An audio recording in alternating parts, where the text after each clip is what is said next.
वेद बातमीचा, लढा सत्याचा, निर्भीड पत्रकारितेचा, राजकारणातील महत्त्वाच्या बातम्यांच्या अपडेटसाठी आजच आपल्या YouTube चॅनेलला क्लिक करा. नमस्कार, आपण पाहत आहात वेद बातमीचा.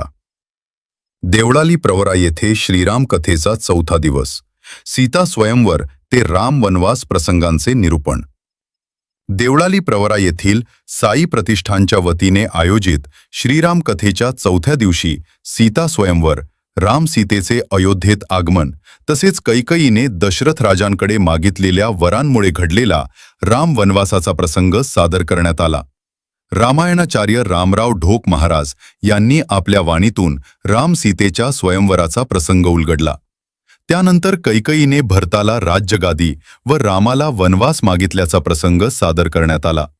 रामांसोबत माता सीता व लक्ष्मण वनवासाला गेल्याचे वर्णन ऐकताना अनेक भाविक भावुक झाले.